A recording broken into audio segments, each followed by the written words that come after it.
You're listening to the Southampton Delivery Podcast, a podcast dedicated to the Southampton Football Club and all of the SFC fans.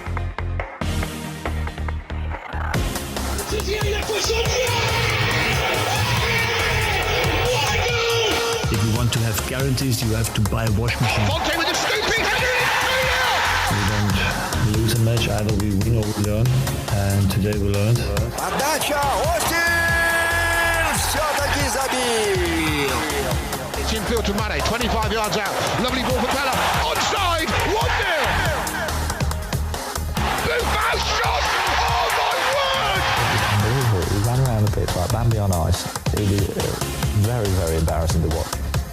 And now, your host, Matt Markstone. Hello and welcome to another episode of the Southampton Delivery Podcast, a podcast and newsletter dedicated to the Southampton Football Club and all of the SFC fans, and available right here on southamptondelivery.com. My name is Matt Markstone. I am the host of the show, and no matter where you are, no matter how you may be listening, whether this is your first time or you've been here before, thanks for making the show part of your day. I hope that you enjoy it, and I hope that you enjoyed Danny Ings' 21st goal of the Premier League season. I hope that you enjoyed Che Adams' second goal of the Premier League season. Both were wonderfully taken. Both were welcome in a match that really was not that comfortable, for me, at least as a viewer. I never really felt like we had control, even though Bournemouth didn't really create that many chances. And I don't want to bring the mood down at all, but we should kind of have a moment of silence. Not for Bournemouth, though, but for Total Saints Podcast, which is no longer going to be around after next week. And if you are listening to this show, there is a chance that you listen to the Total Saints Podcast. There's a very good chance, actually. And if you didn't already know, Total Saints Podcast will no longer be producing episodes after next week. And as Ben and John, who runs the Saints FC podcast, we all kind of started our podcast journey around the same time.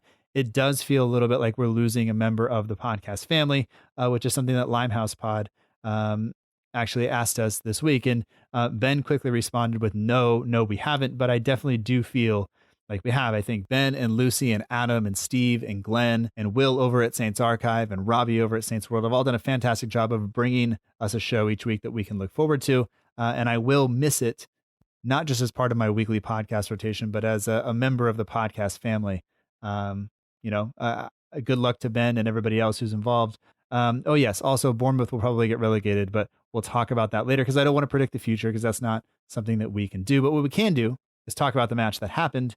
And I mentioned that I wasn't that comfortable with how it all went down, but we're going to get the thoughts this week of Ben Stroud, who is the author of the Archers Road End blog. He doesn't publish as often anymore, but it's not so much about saying stuff all the time. It's about what you say when you actually do publish. So it's always a pleasure to talk to Ben. I hadn't had the chance to actually speak to him in a while, but we have him on the show this week. So we'll jump into that right now. Thank you so much for tuning in. And one more thing before we get to Ben. If you're enjoying the show, consider signing up for the newsletter that comes out each and every Friday, delivered to your email inbox. And it contains some Saint stuff. It contains some other things about the show. And I think you will enjoy it if you enjoy the show. If not, that's fine. I don't know why you're listening. But anyway, here's Ben Stroud. You can find him on Twitter, Instagram, and Facebook at Archers Road End. And we'll talk to you on the other side.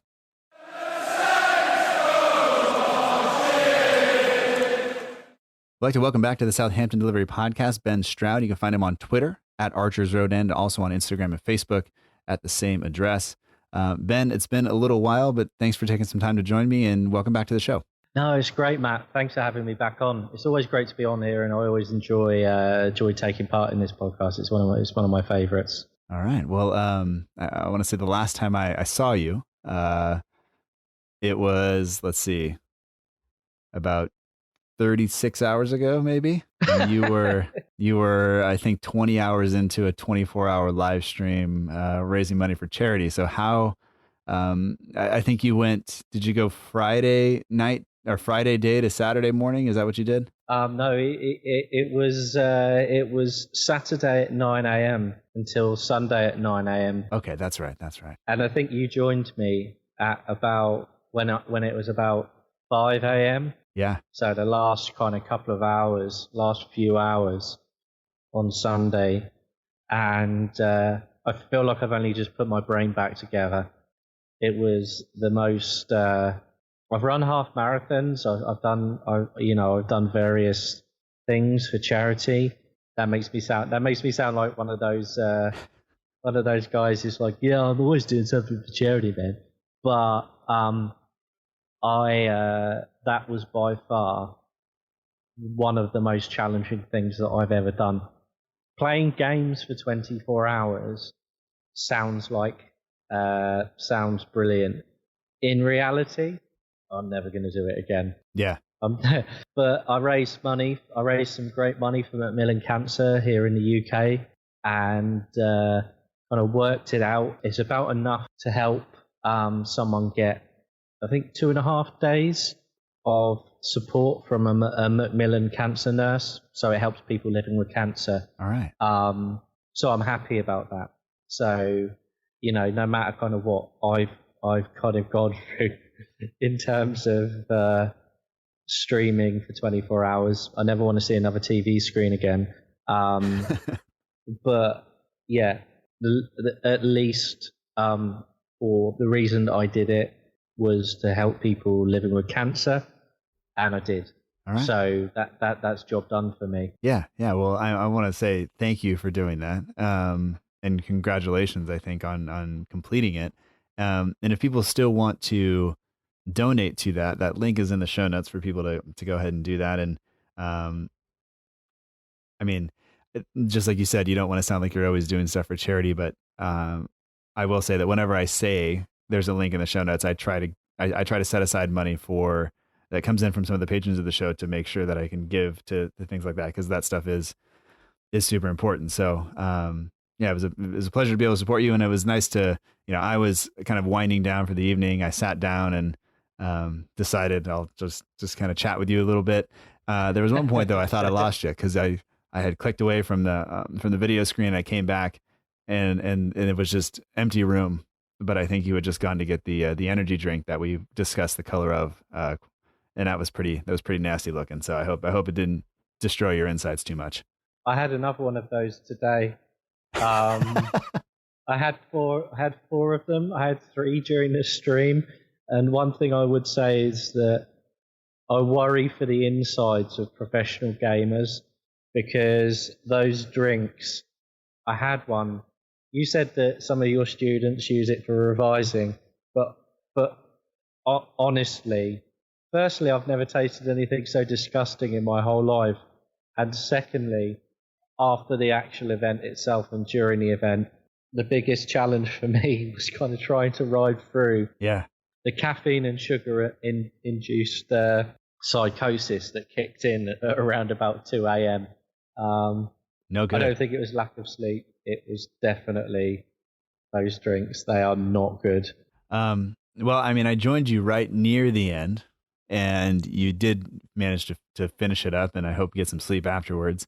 And then, we're here to talk a little bit about the near end of the Saints season. Yeah. It all kind of works. I don't know. Did you manage to get up and watch the match, or did you have to find some stream on a replay, or what happened for that? I did. I got up and watched the game, and I'm very glad I did. I watched it from. I kind of just popped on the TV, watched it from bed, and it was good.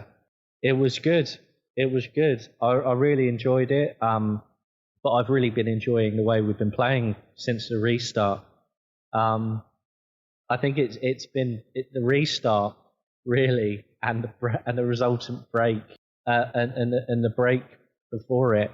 I think from my perspective, the game kind of stopping and starting again and having that break almost bizarrely seems like it's the best thing that could have happened to us. Yeah. You look at other teams that have come in, who have come out of this. Norwich in particular, Watford as well. You look at teams, some of those teams down the bottom, and it looks like they just haven't put any work in during that downtime. Yeah. Whereas we've absolutely, flew out of it, and really kind of went at it. Some of those players, they look absolutely transformed. It's been brilliant for us, and it bodes well, really. But I think the key thing, I think that it was a tale of two teams really on Sunday. And I think that honestly, if you're looking at it from a Bournemouth, the perspective of a Bournemouth fan, they didn't deserve anything out of that game. And they didn't look like a team who were fighting, and they looked like a team who were dangerously low on quality. I think that it could have easily, we could have easily got more goals. But yeah, I mean, we're a mid-table side pushing on towards the top half. They're somewhere near the bottom in the relegation zone. Yeah. And I don't think I've seen quite such a large gap in terms of quality between two sides, barring Ramsdale, who I think had a fantastic game and looks like a very good young keeper, and obviously Nathan Ake and Jefferson Lerma. I don't really know too many of those players that would get into another Premier League team. Right. And I think that's ultimately the kind of the issue with them. Too many players who are just not good enough. Unfortunately, and they spent money on the wrong type of players really over the past couple of seasons. Yeah. So yeah. They've got serious issues they're going to have to sort out, and the problem with some of those signings they've made is they've spent over £15 million on several of them, and now those guys are going to be on big contracts, and you either have to offload them if you go down, or hope you built in some sort of relegation clause, and then you think about some of the guys that came up with them. They're probably aging out of the of a rebuild if you have to go that way, and it doesn't look good. And for a long time, you heard good things about Eddie Howe. You heard about he was always considered for some of these bigger jobs, but then you also hear things recently about him just not tolerating any sort of other opinion on things, and that doesn't go well at this point. Like there's just too much to consider as a manager to have to want to control every single aspect. And I say that realizing that Ralph seems to be that way as well, but also seems to be have people around him that he trusts, and kind of I take our goalkeeping coach. Our goalkeeping performances have been gotten better over the season. And you look at that and say, like, Ralph hasn't probably had to touch that a whole lot. He's probably left it to him, and that's good. That's what that makes people feel better, and makes them feel like they're empowered. Whether I hate walking around a place of work where you feel like you can't speak your mind or say anything without being kind of reprimanded, and that's no good. Well, yeah, I mean, I think that Ralph's quite autocratic in some senses. But I think that one of the things that he does is that he backs his players and his staff, and he shows the rationale behind every decision that he makes. Yeah. So I think that helps. I think when we had people like the biggest issue that we had with previous managers, I'd probably say there are three previous managers like Mark Hughes, Pellegrino and Claude Puel, is that they couldn't communicate their ideas clearly to the players. So you have players who were on the pitch, you had staff, there. You have people who didn't really know what they were doing. Whereas with Ralph, he's so detailed that people can be in no doubt what they need to do. And I think that's been the most useful thing. I think everybody at the club now knows what they're doing and knows what's expected of them. And we haven't really had that in a long time. So it's good. And I think kind of tying him down to a longer contract was actually kind of the best move we could have made. More important than any transfer, I think. Well, I mean, Saints did manage to go on the road and bring home 3 points, which is something that they've done on 9 occasions this season. We got a goal from Danny Ings that, I would say that the game, I don't know, was frustrating to watch a little bit because Bournemouth just refused to keep it on the ground. They chose to go long, and I don't want to criticize them for that, because if you look at the way the Saints team has been playing, you look at what they've done to teams that have tried to play it out of the back and tried to play through us. Even even the teams that are good at it, we've caused them real issues. And you kind of look at it and say like, well, why would you even try at some point? And you just lump it long and let the center backs turn a run towards their own goal and see if you can do it. And with the pace of Wilson and King, you think that's not such a bad idea, but then you just wind up getting the ball out wide a bunch and trying to whip it into the middle, which with Vestergaard there, that gives you some kind of security in knowing that, or hoping that he's going to head it away.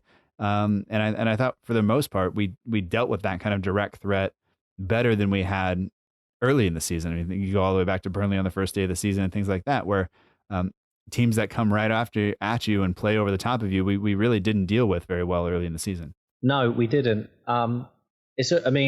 The danger of the press is always that you can get caught by that high ball over the top and get caught on the break. And you're right, a lot of the time earlier in the season, that's what we would get caught. That's what we would get caught in. And the only solution to that is either A, get better at the press, or kind of B, switch to a more possession-based a style of football, which isn't the way that we do things anymore. But I think that firstly, the reason that we didn't get punished as much is because, if I'm honest, Bournemouth didn't have the quality to punish us. Yeah. And secondly, I think that our kind of, barring Vestergaard, but certainly I think that our defence is becoming a bit more mobile and a bit busier. So I think that was really kind of the key. I think that defensively we've got stronger. We've got players like Kyle Walker-Peters. Bertrand has had another good season. We're doing a lot better now back there. Earlier on in the season, we were all looking at it and thinking, wow, this defence needs major surgery. Mm-hmm. But now you're looking at it, you look at it and you think, well, actually, maybe it just needed tweaking. Yeah. To get the best out of the players that we have. I think that Bednarek and Stevens have been fantastic since the restart. I think Vestergaard, when he's come in, has actually kind of performed pretty well. I don't think that he's a long-term starter, and I don't think Ralph obviously sees him as a long-term starter. He'll probably be one of the guys who, if we want to bring a player in, he'll be one of the assets that we'll look to move on in the summer. But I think he's performed well, and I think he's certainly kind of put himself in the shop window in that respect. So, yeah, I just think we've just got better at handling that long ball over the top. But I think also, got to temper that with the fact that Bournemouth were really not up to scratch yesterday as well. I think if we were playing a much better team, we'd have had more issues. Yeah. Well, I mean, I've been really impressed with Saints since the return, and I think that kind of at this point it almost goes without saying that we've been so much better. And you spoke earlier about some of the teams that when they have come back from this, they haven't looked like they've really done the work. And whatever it is that Ralph was able to have them do when they were away from the squad as a whole, whether it was just the conditioning aspect, whether it was the video stuff and kind of the cues on when to press, and how they reintegrated everybody when they came back. We've been miles better, but this isn't the first time that we've seen an extended break do us some good. People talk, and by people I mean the pundits, they talk about the 9-0 constantly. It's basically just put it on the bingo card, and it's almost like a free space because they're going to mention it every single game. But we didn't get better immediately after that. It wasn't until that I think Carl Anker has pointed out several times, and so have other people, that the Everton match was really kind of the worst of it. And then there was the break, and then from then on we played consistently better, and we got better. And there were times where we regressed and kind of made those same mistakes. And it's hard to account for individual errors when you have a system like this, but the ideas were there. And then coming back from this kind of enforced break due to coronavirus, we just came back and improved, by that and then some. And it's been so good to see that.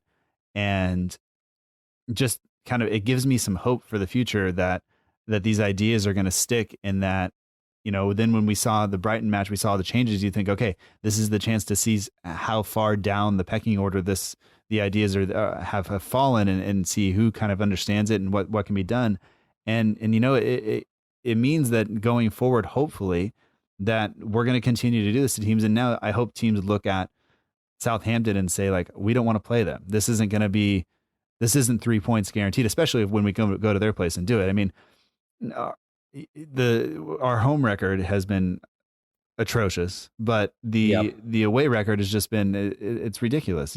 More than 1.6 points per game on the road this season, which is not, I don't think, what you're supposed to do. I think it's only second to Liverpool, who won the league. And so, I think everybody will take that. And I don't know if you count on that next year. That might be, something that I bet you that comes down a little bit next year, because I think that's just the way it works. But I'm definitely feeling good moving forward. Whereas I would say even at the end of last year, we're still excited about Ralph, but the results weren't really there to I guess back up the confidence that maybe we had. Yeah, no, I'd agree with that. I think it kind of purely comes down to our style of football really suits playing away from home.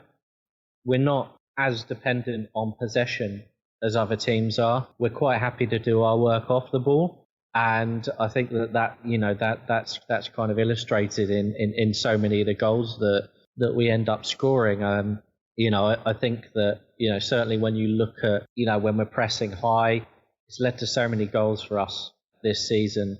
Danny Ings being kind of really at the centre of that, chasing down goalkeepers. I think the other week against Manchester United as well, the way that they put De Gea under pressure was brilliant, and that led to, Danny's pressure really led to Armstrong's opener there.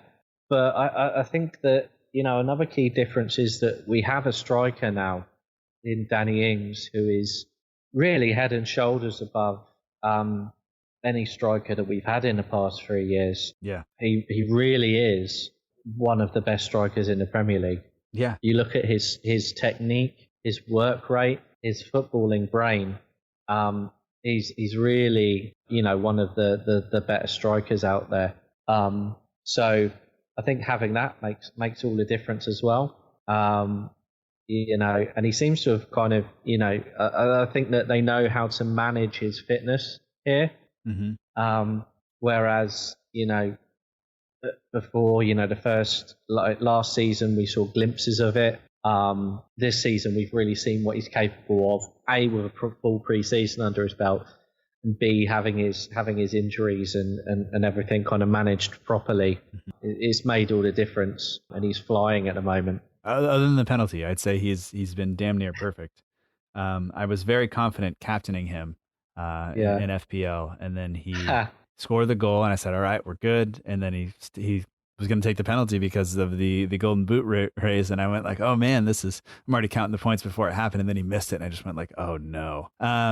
And that was a dreadful penalty. It was. That was an awful penalty. Yeah. So I looked at that, and it doesn't really get better with any kind of with any replay. I think kind of those stop-start penalties. He's done it before. It's something that he does, and I think that maybe the Bournemouth keeper may have seen that.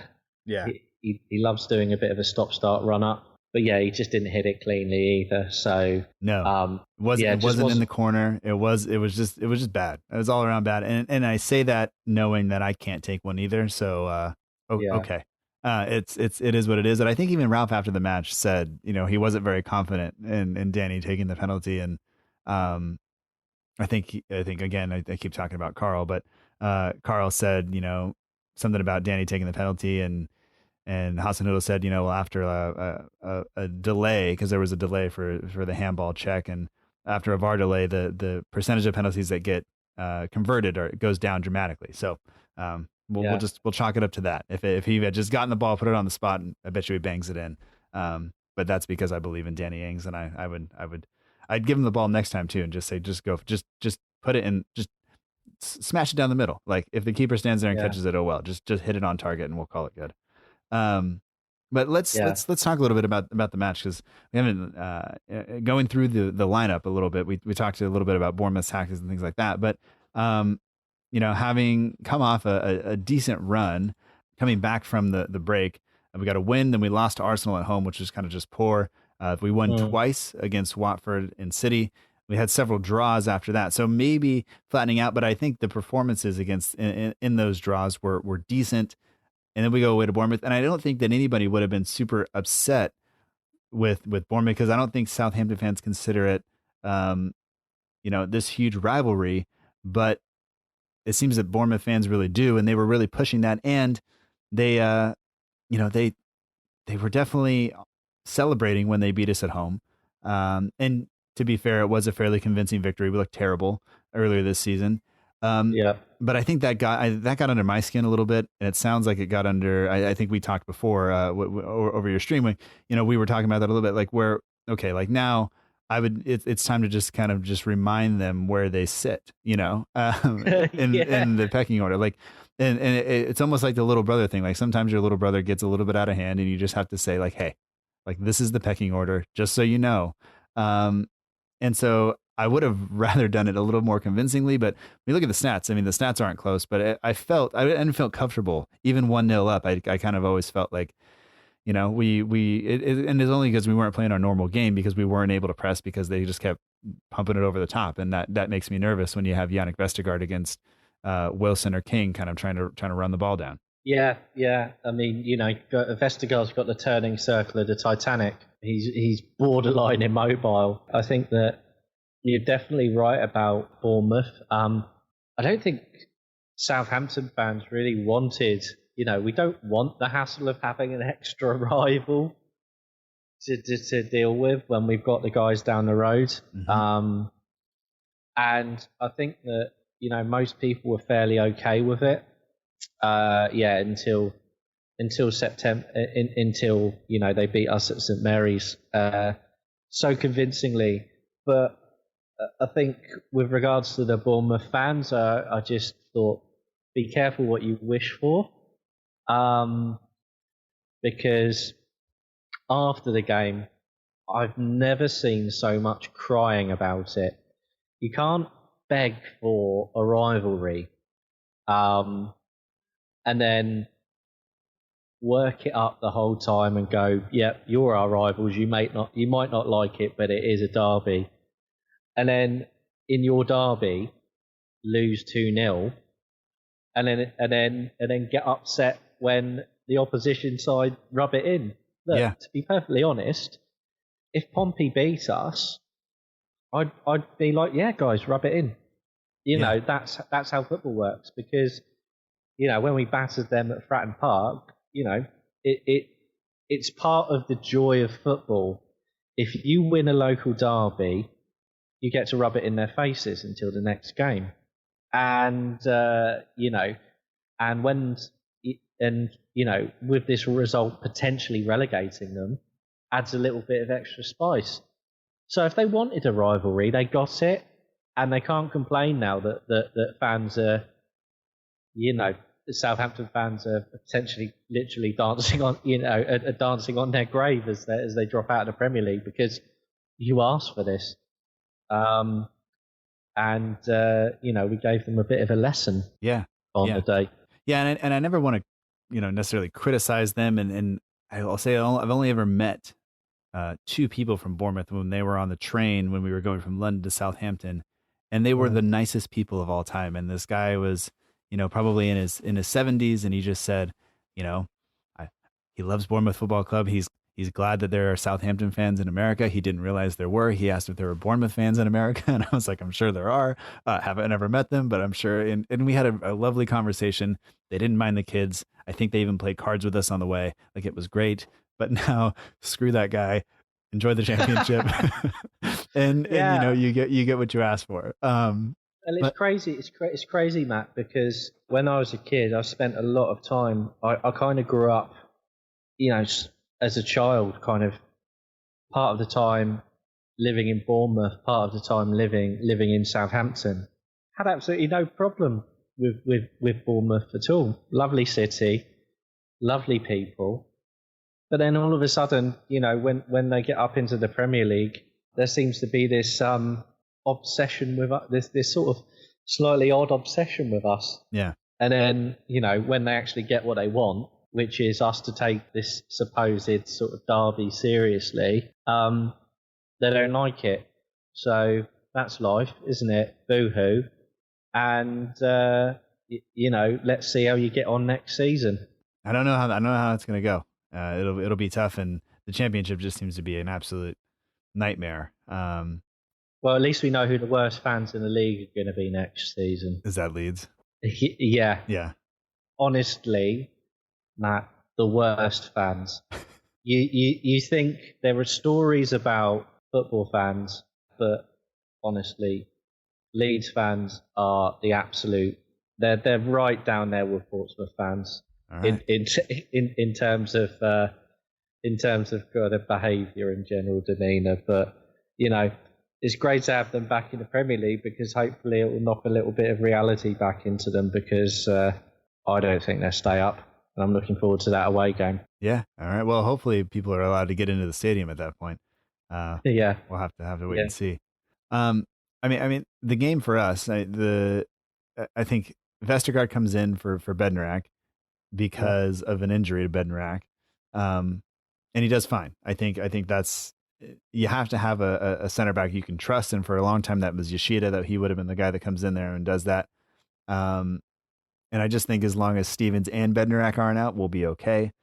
You wonder what it looks like if you have to have Vestergaard and Danzo, or Vestergaard and somebody else. But I think he came in and did just fine. The rest of the team was kind of, I guess, as you would assume it would be.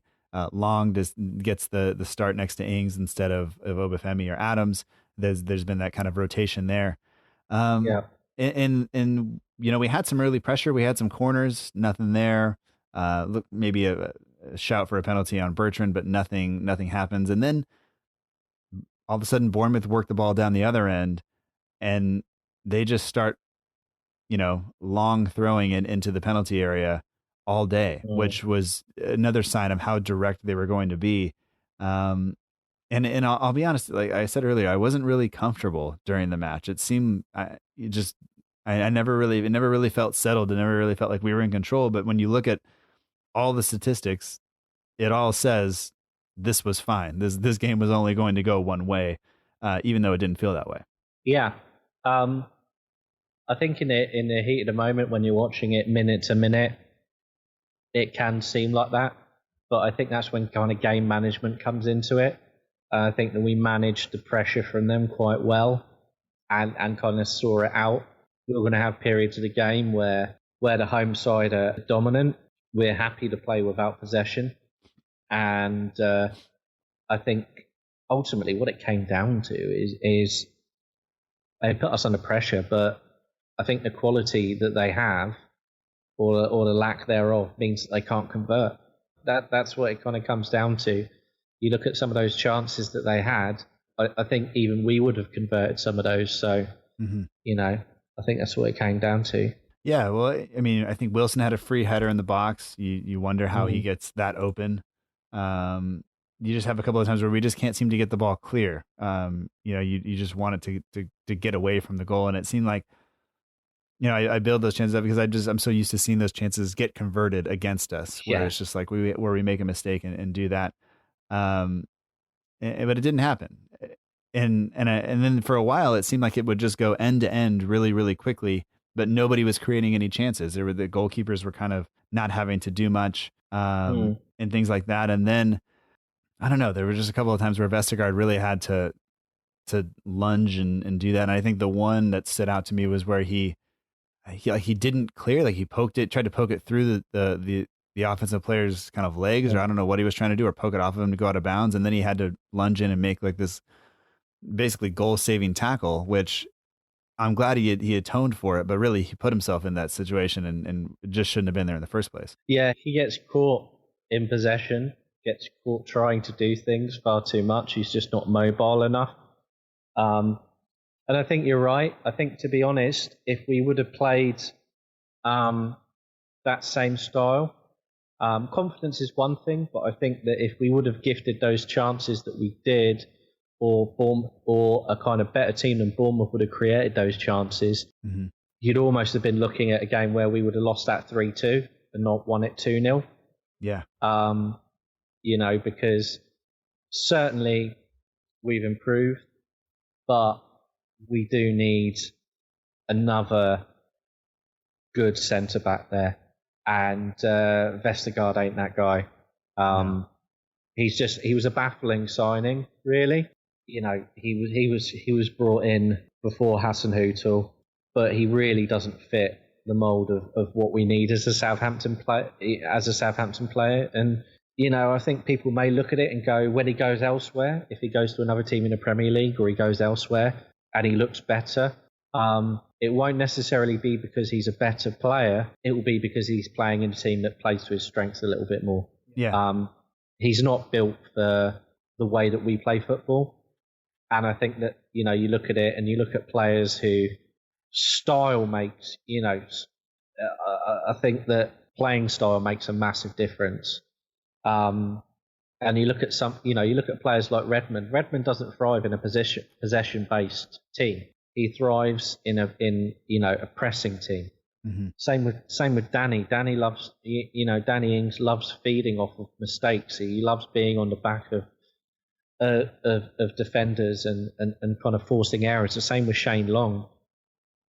Some players don't suit possession-based football, and for a long time we had coaches that wanted to play possession football, and they didn't have the players to do that. And then when you bring in a player like Vestergaard, he can't really play in a pressing team, so he really sticks out. Other players, they suit it. They kind of take to it like a duck to water. But he just,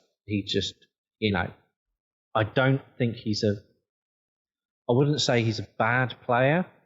I just don't think that he suits this league or our style of play. Yeah.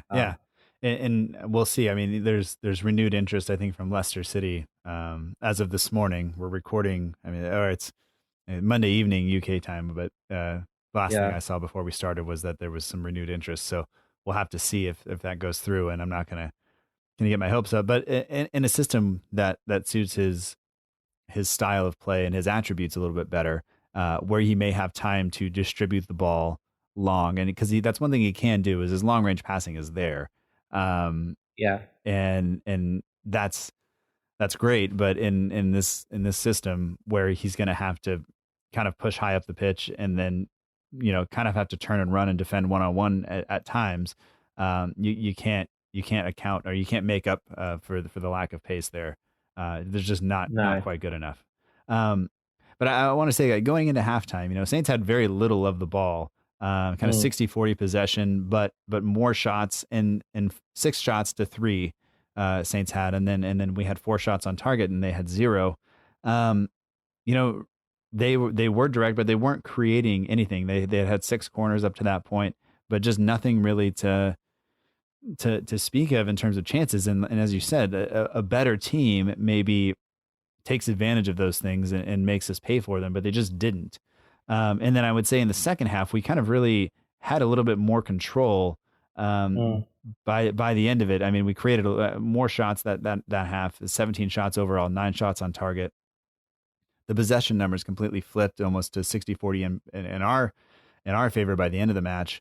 And I just thought, whatever happened at halftime, again, the changes that are happening are good, and we should have had this game out of reach at several points. I think Ramsdale did wind up getting man of the match, and probably deserved it. He came out and smothered Redmond at one point, saved the penalty even though it wasn't a good one. He kept them in that game for a lot longer than I would have liked them to be in it, I agree with that completely. I think that Ramsdale's one of the few players for Bournemouth who can come out of that game yesterday with any credit. I think he's a very promising young keeper. I was impressed with him yesterday. He kept them in the game. Yeah, I don't know. I was very much wanting us to just put the game away and put it out of reach and just kind of, I don't know. I mean, we only get to watch it 38 times or so a year, but like I definitely wanted to be able to relax a little bit during that time, and I couldn't because he just kept saving and keeping us out. We talked about the penalty miss already. We don't need to go through that again. No. And I'm trying to think of other chances that came up before the end of the match where I think they had that ball come into the box from, I think it was a corner, and it's not even a controversial decision because he's clearly offside, right? There's no debate about this. No, absolutely none at all. If that was, I mean, this is the frustrating thing. I know that a lot of people complain about VAR, but I don't see what the complaint is when it gets the decision right, because that was offside. Those sort of fine margins in the game are all well and good, but if I'm perfectly honest, what I don't like about VAR is the excessive kind of stop-start element of it. But what I do like about it is that when there are blatant offsides or handballs or kind of situations like that, we've been mugged in games before in prior seasons by those sort of decisions. Absolutely, mugged. And lots of people say, oh, well, you end up so-and-so club has benefited so much from VAR. Well, that's life. They would have benefited they would have benefited from it anyway if referees have been able to apply the rules correctly and consistently. Yeah. I don't see what the issue is. The issue, I think, yes, the issue is that sometimes you kind of, it takes longer to get these sort of decisions. And I think there's sometimes a little bit of overreach. I think it can be, we don't need kind of VAR for every decision. But certainly when it comes to things like goals or potential penalties, yeah, I don't see an issue. I don't see an issue with it at all because, I think, like I said, we've been on the receiving end of that. And I think that sometimes when fans, after their team has lost, start posting that VAR meme, I'll be honest, I mean, it's just sour grapes. Yeah. Sorry your team got caught doing something that they shouldn't have done, or I'm sorry that your team got caught scoring a goal that shouldn't have stood, but that's life, isn't it? Unfortunately. Boo-hoo. You've got another game to sort it out. And it evens itself out because you'll get a decision your way. So, yeah, I'm not, to be honest, the time element of it, I think, they need to look at ways of shortening that decision time, but I don't see too much of an issue with it overall. I think that it's kind of can be a fairly kind of necessary evolution of the game, and whether we like it or not, it's not going anywhere because it costs teams too much money to a certain extent. Every win or loss costs the team money. Yeah. There are millions of pounds riding on these games. Absolutely. In terms of league positions and stuff like that. So, you have to apply the law correctly. And if it's not, teams have grounds to appeal. Yeah. Imagine if a team, imagine these days now, if a team went out of the league due to an offside goal that stood, what would happen there? You can look at that and go, right, okay, well, have they got a case for this? So, yeah, I think it's fine. I think there's a mixture of kind of, I think a lot of people try to act like they're crusaders for being anti-VAR, but it's always funny that they always seem to crusade about it after their team's lost. Yeah. When they've been caught doing something that they shouldn't have. Yeah, well, that's all that anybody really cares about. It's just, how it affects my team, Exactly. And that's that, it is what it is. So there was the instance yesterday again. It seems like it happens every match where Alex McCarthy's having a fairly quiet game, not a lot to do, then comes for a corner or a cross of some sort and doesn't claim it. And that's always just a heart and mouth moment. But he did manage to make the save after that. And then I would say that kind of the one really big thing he had to do was he had to push that shot from Harry, I think it was Harry Wilson, wide late on in the game that kept it at 1-0 to Saints. And I think when we talk about McCarthy and we talk about some of his shortcomings, I was hoping that I looked at Ramsdale's pass completion percentage and it was down to 46%. I said, okay, McCarthy's definitely got this one. He's definitely had a better pass completion percentage than Ramsdale, because Ramsdale was just kicking it long all day, and McCarthy has 45%. So he did not. But for everything that he did, he didn't do with distributing the ball and things like that, to be aware enough late in the game when you haven't had a lot to do to push that ball wide and keep your team in the lead. I mean, that's 3 points won from him. And granted, we did go and score a goal after that, but I think a big moment for him there, and maybe shows a little bit of just how far he's come, and just being, that much more confident in goal for us. Yeah, I think that McCarthy's a decent goalkeeper.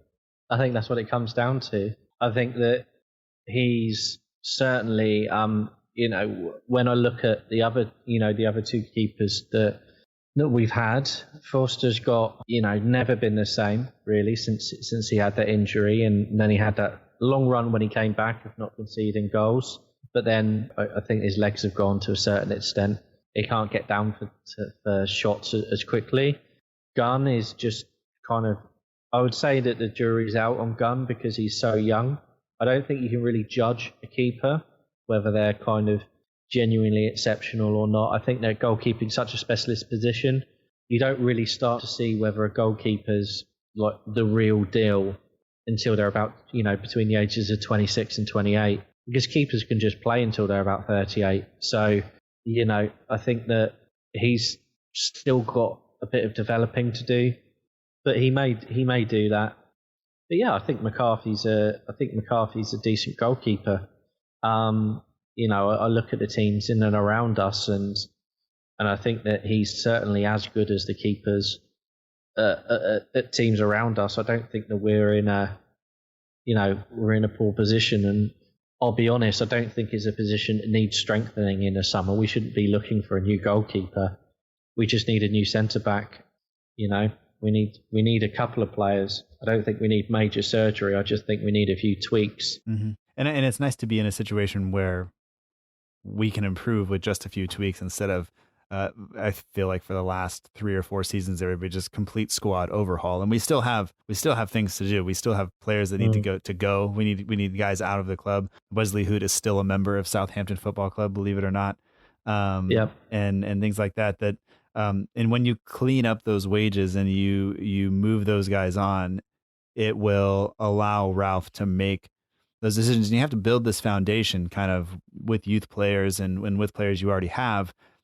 And then when you're in that, I guess that moment, or that's when you realize that just now a couple of tweaks mean we can make that final push, then you can go out and spend big money on the player that fills that position and that will push you over the line.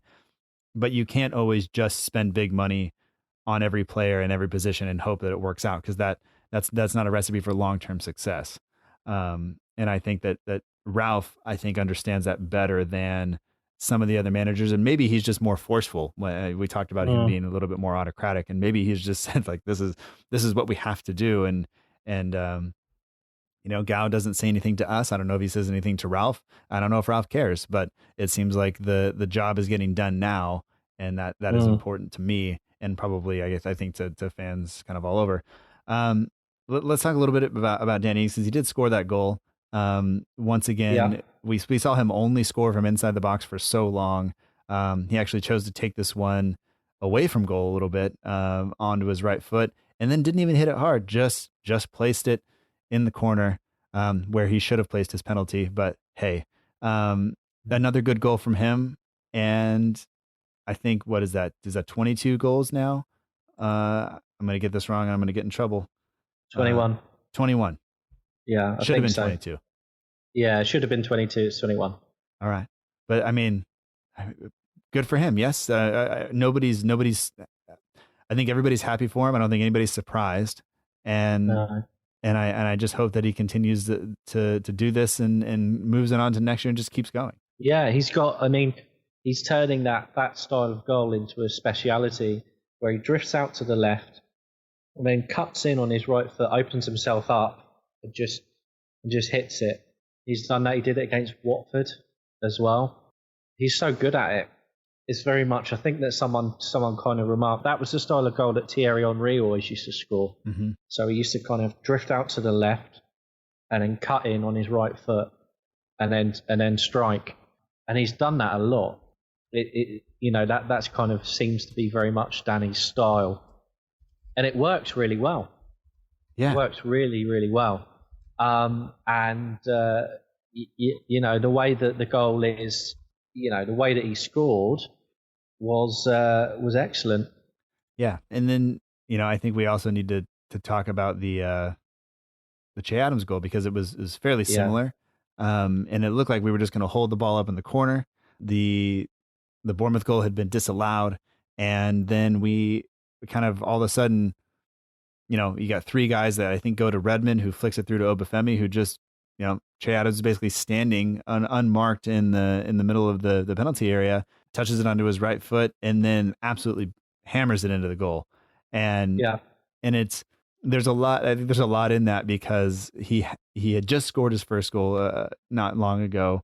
He was still kind of, he's got to be doubting himself a little bit at this point, because he hadn't scored more this season. He's kind of lost his starting place. The minutes are hard to come by, but he puts that in, and there was a little bit of confidence there, I think, that he has now. And I just hope that that continues as well, because I think we can definitely use a guy like that, with as physical as he is, as strong as he is, to be able to just come in and, when Long has run himself into the ground, be able to just keep himself there and actually contribute with goal scoring chances a little bit. And I just thought it was really good to see him do that. And hopefully maybe he's learning from Danny, because it's a similar goal taken. Yeah. It's almost identical, only Che went for power a little bit more than Ings did. He did. He opened himself up on his right side. Good pass from Obafemi. That's his third assist of the season. He's doing really well. That's his third assist in the Premier League, but he also had a really good one for Ings' second against Portsmouth. Obafemi is becoming a really useful part of the squad, but coming back to Che Adams, what he did well there was just being able to take the ball away from the defender and open himself up for the shot. And I think that, to be honest, the Premier League is a very, we sit here watching it as fans, but the Premier League is a very, very different league from the Championship. And it takes so long to get, it takes a lot of players a long time to get used to that intensity. And I'm not surprised that it's taken Che Adams a long time to get used to it, because it's a totally different league. You're playing against much better defenders. The intelligence of a player is much higher. So it's tougher to score. You get fewer chances. So I think he's just had to learn on the job. And I think pre-season, might have lulled everyone into a false sense of security, because he was scoring and scoring and scoring. But he was scoring against teams who were of a significantly lower quality than most Premier League clubs. So it's not really surprising that he'd be scoring goals, because he was used to doing that for Birmingham. Yeah. But when you see him start to do it now, the excellent goal he took against Man City, which was just good vision, really. Just being, just good at, he saw the keeper off his line and he just went for it. And I think that's good. That shows the awareness of, he's gathering that awareness. But the goal there, I think his second against Bournemouth really kind of showed the potential quality that he's got. Mm-hmm. So he showed good intelligence in the box, and then kind of hit a very low, very hard shot. Keeper wasn't going to save that. And I think that, he kind of, in that half a second he was on the ball, he made it count, took the ball away, opened himself up, hit the goal. That's all you can ask for your strikers to do, and that's what he did. All right. Well, you want to move on to some questions now? We have a few from various listeners. Love to. All right. Let's do that. Of course, I should have them pulled up, and I do. Here we go. So we have a couple. One is from Luke Millard, 505 on Instagram, who is one of the patrons of the show. And one of the things patrons get is they get priority for having their questions answered on the show each and every week. So Luke Millard says, do we have the right replacement for Højbjerg? Can Romeu do a good enough job, or can Smallbone fill the gap? And you kind of said a little bit earlier that, Vestergaard, that center back position probably needs to be addressed. But how have you judged the midfield? We talked on a Patreon only episode to Jake Hughes and Freddie from the Ugly Inside, and Jake had been very critical of Romeu under Claude Puel, and had valid reasons for it. And then I really doubted he was ever going to be able to fit into Ralph's system, but I've been really impressed with him coming back in since the break, since Højbjerg kind of made that fuss over that he wanted to leave. So what's your kind of assessment of that situation? My view on it really is that I think the Smallbone's come in. He's looked quite neat. I think it's too early for him to kind of be second choice for a full season. Romeu's good, but he'll pick up suspensions. Could be an area that we need to invest in. My priority would be to obviously get Walker Peters tied down to a permanent contract. I wouldn't ask for too much for Højbjerg, if I'm perfectly honest. I think that we're not in a seller's market at the moment in terms of in terms of football finances. Anyone who thinks that we're going to get a massive offer for Højbjerg is kind of living on cloud nine. At this point, to be perfectly honest, I'd just take a straight swap. We'll take Walker Peters. They can have Højbjerg. That'll be fine. Okay. The whole market's depressed. Mm-hmm. But that's yeah, for Bournemouth fans, but that's okay. Yeah. Sorry, yeah. that's rude. Yeah. No, it's fine. It's fine. Yeah, cry me a river over that one. So I think that we could use some investment in, kind of maybe look at another defensive midfielder. We also have Harry Reid coming back off loan. So, unless Fulham take up their option and he wants to go there, I think I'd like to see Reid back at the club. I think Romeu's got another season left in him starting, but we need someone to come in and kind of give him support. Yeah. So I think maybe if we had a rotation of Reid, Smallbone and Romeu, I think that we do well. Like I said, I don't think any major surgery is really needed in that position. Yeah. I think like I said, I think transfer-wise, with the market the way it is, we need to look at what we actually need and not what we want. Yeah. Every time we go into a transfer window, you see kind of, fans going, I think we need, two centre-backs, two centre-backs, a defensive midfielder, another left winger, and a striker. Yeah. The market doesn't work like that, especially not at the moment. Our focus this summer has to be strengthening the key area, so central defence that needs strengthening, getting Walker Peters, and then if we're able to do any extra business, that's great. But but that's under the proviso that we're able to get some of these players that we have out on loan off of the wage bill. Mm-hmm. And once again, that's going to be the biggest challenge for this summer. Because like I said, it's not a seller, it's not a seller's market. You look at where these players are being players like Elianusi, players like Wesley Hope, and Guido Carrillo, they're not being courted by teams who can afford their salaries or their transfer fees. Mm-hmm. That's the long and the tall of it. And lots of people just say, why don't we just kind of take a bath on it and kind of, sell those players for like 1 or 2 million a piece. But they don't understand that would mean that we would end up making minus 2 million on those players. Mm-hmm. Because when you sell a player, if they haven't put in a transfer request, you have to pay a proportion of their salary on the remainder of their contract. And then you still have to pay back, we're probably paying some of these teams in installments. So right. you're spending another amount of money on top of that. So if we sell these players, we actually, if we get rid of those players for that amount, we'll end up it's giving money away. It's almost like we're paying another transfer fee for them. Yeah. So we can't do that. We have to sell them at a sustainable amount or loan them. So that's the way it is. It's going to be difficult for us to shift those players.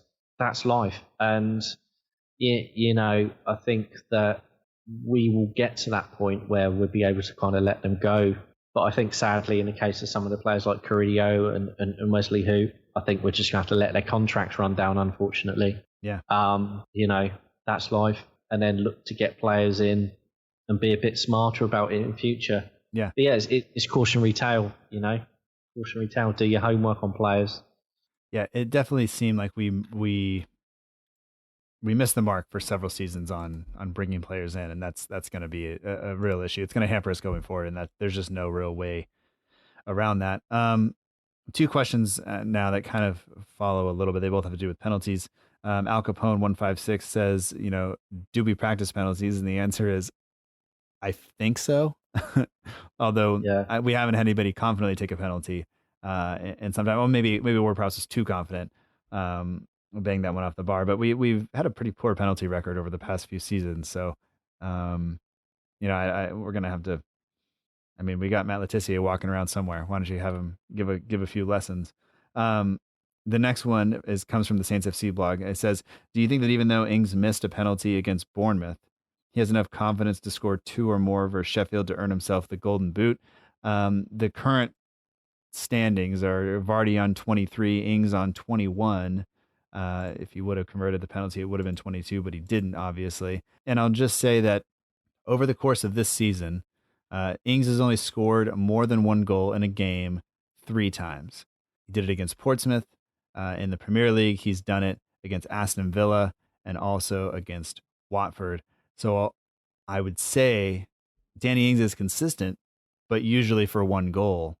And I think if he got that second goal, if he had the penalty go in, then he'd be in a situation where, maybe you are. But really, I don't want him thinking about it, really. I just want him to score the goals when they come and lay it off if it's time. I want him to be a little bit selfish, but I don't want him to be so selfish that he's focused on his success over the team. And I don't think he's that kind of person. He hasn't proven to be that, so I'm not really that worried about it. But what do you think? I feel like the Golden Boot race maybe over, because I don't foresee us scoring 3 or 4 goals against Sheffield United. I just don't see the game going that way. No, I don't. And I don't think that penalties are really something that you need to, as a professional footballer, they should need to dwell on too much. I think that, to be honest, probably practicing penalties is a bit of a waste of time. Because if you get to the level of being a Premier League player, you should pretty much be able to pick the corner or pick the area that you're going to put the ball in. I think if you're looking at pub league, by all means practice penalties, because you can hoof the ball anywhere. But I think when you get to the stage of the Premier, as a Premier League player, someone like Danny Ings or James Ward-Prowse, you should be able to say to them, James or Danny, put the ball in the bottom left corner in that part of the goal, and they should be able to do that. So I think practicing penalties may be a bit of a waste of time, more of a benefit for the goalkeeper than it is for the striker. But I think Danny's fine to take penalties. I don't think it'll affect his confidence at all. He seems like a confident enough lad, and the same with Ward-Prowse. I think it's fine. I just think that sometimes you take a bad penalty. That's the reality of it, And not everyone can be Ricky Lambert or Matt Letizia when it comes to penalties. So I think that we're fine. I'm not worrying too much about penalties. Yeah. I think that the players should be able to score them. If they don't, then that's for a variety of reasons. But I don't think it's something that we need to kind of focus too much on and go, oh, okay, do we need to improve this? We don't. These players should be able to put the ball away without having to practice it. Yeah. Okay. That seems good to me. And I should say, you mentioned Harrison Reed earlier. The Owen the Saints podcast, which is another Saints podcast, they talked to the Fulhamish pod on this week's episode, which I haven't listened to because this is still Monday morning for me. and it just came out. But we'll have to see kind of how they assess Harrison Reed, because they've been kind of watching him all the time. And I know Saints fans are kind of divided on him, whether or not he's good enough to fit into the midfield. But we'll have to see. So I will be interested to see kind of what they said after kind of watching him all season. So there's that. And then we had an announcement kind of earlier or late last week that the Total Saints podcast, which I think is the most listened to Saints podcast, is no longer going to be continuing after this season. I think Ben put out a nice letter and kind of explained the situation. And I know it was a difficult one and all that stuff, but at the end of the day, this is a hobby for all of us. None of us are making a living off of this stuff. It's just something that we kind of enjoy doing, and it's definitely I enjoy doing because it's my excuse to talk to you. Otherwise, I mean, I talk to people on here because it's a chance to connect and stay in touch, and really gives me an excuse to look up stuff about the team. Otherwise, I would have no business spending this much time doing it. But the Limehouse podcast, which is he's a Saints fan, says, is losing the Total Saints podcast like losing a member of the family? Ben quickly replied and said, no, next. But I definitely feel like it is, because I feel like, there are a lot of Saints podcasts out there. I don't listen to them all. I have listened to all of them, but I just can't fit them all in the rotation. But I would say that Total Saints podcast is one of those ones that most Sunday evenings, as I'm washing dishes, because I live on the West Coast and I get it, at a different time than everybody else, is one of those things that I get to listen to, between Sunday night and Monday morning, and I will miss it for sure. But Ben, this has been wonderful just to kind of catch up with you. I'd like to remind everybody before you go, you are on Twitter, Instagram, Facebook, all that stuff at Archers Road End. The link for your fundraising stream that you did the stream already. You're not going to do the 24-hour thing again. We kind of talked beforehand about how important it is to sleep, but people want to contribute, they can. The link is in the show notes, and I just want to say thanks, man. I know you got a lot of stuff going on. I appreciate you taking the time to come on here and talk, and I hope that everything, as crazy as life is right now, I hope it all works out all right. No, that's great. Thanks for having me on again. I always enjoy coming on this one, on the delivery in particular. You do a great job, and yeah, it's just nice to chat, because it's like chatting to a friend, really. Yeah. So yeah, it's good. All right. Well, we'll make sure we do it again, and we won't wait so long this time. It's been too long. So, yeah, man, take care of yourself, and have a good rest of your evening, and hopefully Saints end the year on a high, and we'll kind of see where next season takes us. Thanks, Matt. A quick prediction on that. I think we'll probably nick it 2-1. So there we go. All right, I'll take that. Just fingers crossed. It's at home, right? So we might be in trouble.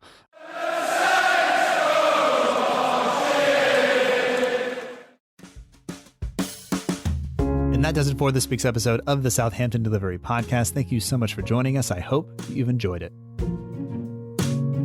Special thanks this week goes out to Ben Stroud. You can find him on Twitter, Instagram, and Facebook at Archers Road End. You can also visit the Archers Road End blog and hope, like I do, every time you load it up, there's something new there for me to read. And if there's not, then you just patiently wait, because once it's there, it's worth it.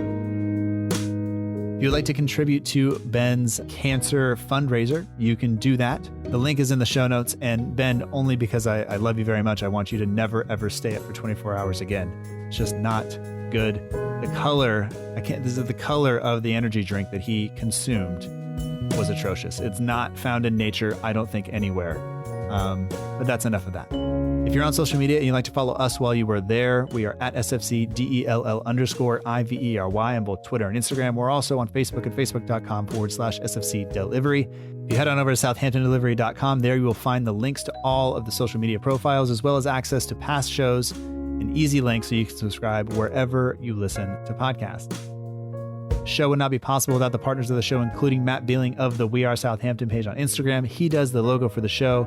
The Southampton page is the official partner page of the podcast. You can find them on Twitter at Southampton Page and on Instagram at Southampton Page 1. And all music for the show comes courtesy of the Free Music Archive at freemusicarchive.org. The intro song is Epic Song by Boxcat Games, and the end of show credits that you listen to right now is Aim is True by Poddington Bear. you are really enjoying the show and you've already left a review and all of that stuff and you want to do something else, you can support the show on Patreon, and in return for that, you'll get access to a private members-only chat, access to bonus podcast episodes, and you'll have priority for having your questions answered on the show each and every week. Check it out. Links are in the show notes on the website. I appreciate all of you. Hope you're doing well. It's hard not to be, given the way the team is playing. So let's keep it up. One more game to go, and the season is in the books. And we move on, hopefully with some new signings, and knowing that the South Coast is ours. Until next time, remember that together, we march on.